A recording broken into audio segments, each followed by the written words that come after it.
I'm Mary Elizabeth Davis, Superintendent for the Cherokee County School District, and welcome to The Lift.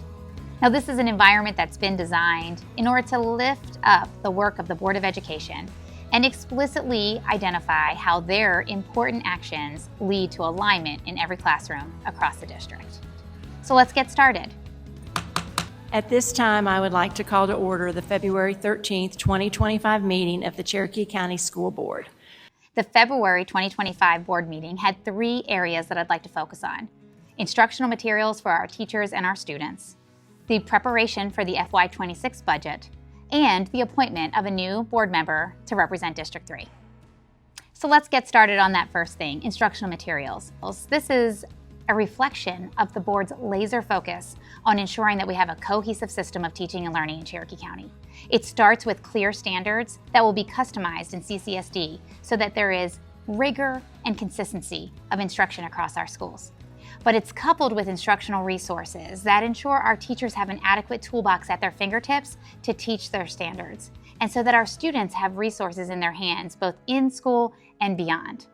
Now, what this really means is that our teachers will have at their fingertips adequate print resources like textbooks and workbooks in order to support their instructional planning. And while it will continue to foster their creativity and the inclusion of items that they design for instruction, this will at least be an exceptional toolbox that gets them started each and every lesson. And what this really means for students and parents is that in addition to the digital technology that's available at school, there'll be print resources that can carry on into the home so that families can work together through the learning and really be able to make that learning visible and parents are aware of what's happening in the classroom. Now, our board was able to commit to a resource showcase that will take place on March 6th, 7th, and 8th.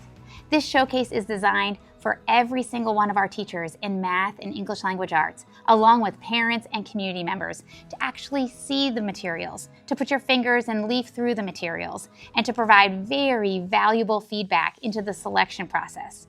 We will make a recommendation to the board in March based on that feedback to acquire a resource that supports the instruction in math and ELA, and that resource will be in the hands of our teachers before we leave for summer. This means we can already set our eyes on the new school year and really having a fundamental resource at the fingertips of our teachers and in the hands of our kids.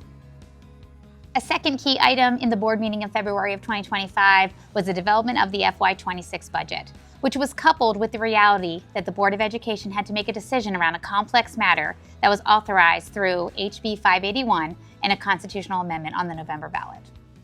We have already taken in our planning $9,892,000 out of next year's budget. That is correct. Yes, ma'am. Okay. And that's an ongoing process, of course, at this point. As we move forward with the adoption of materials, we'll probably see some more redundancies that we can shed. So that's the goal.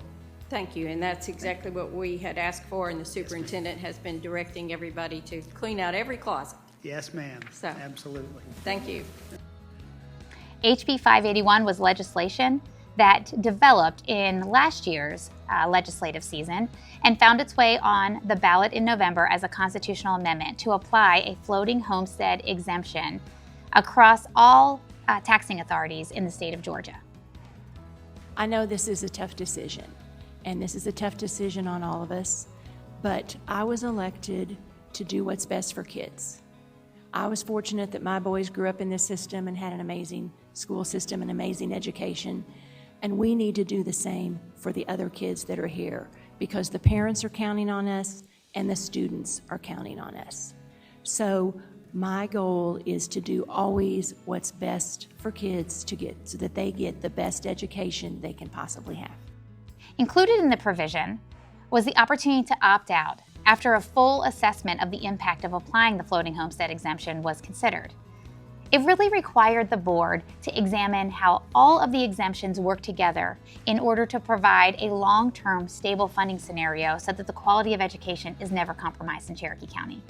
It was after careful evaluation that the Board of Education really considered what the impact would be to the programs that our students value that are not adequately funded by the state and require the local tax revenue to continue. They also took seriously the job families that are not adequately funded by the state and our local tax dollars make certain are possible in our school district. Job families like our school police officers, our nurses, our bus drivers, and our custodians. And it was after the careful evaluation of how we pave a path to close the compensation gap for our teachers over the coming years. Because of each of those key reasons, our board moved unanimously to opt out of HB 581 and set the path forward to develop our FY26 budget. Now, what will happen next is at the March board meeting, a tentative budget will be provided for the board in order for them to put it on the table, have public discussion over the coming month, and take final action in the April board meeting to adopt it. And in case you missed the news, I'm excited to announce the third item that I wanted to share with you today. Our newest board member, Chance Beam, was appointed by the board to fill the vacant District 3 seat. Congratulations to Mr. Beam. I think you're going to make an amazing impact on improving the governance of our organization. A high-performing school district starts with a high-performing Board of Education, and we now have the right collection of individuals to advance this district, so we're the highest-performing district in the state of Georgia. Now, before I wrap up, let me just share with you that we had the opportunity to celebrate our PTAs and recognize all of the volunteer work that goes into making our schools so amazing. We also celebrated our school police officers because it is National School Resource Officer Day, and I do believe that the school police officers serving the students and staff here in Cherokee County are the best.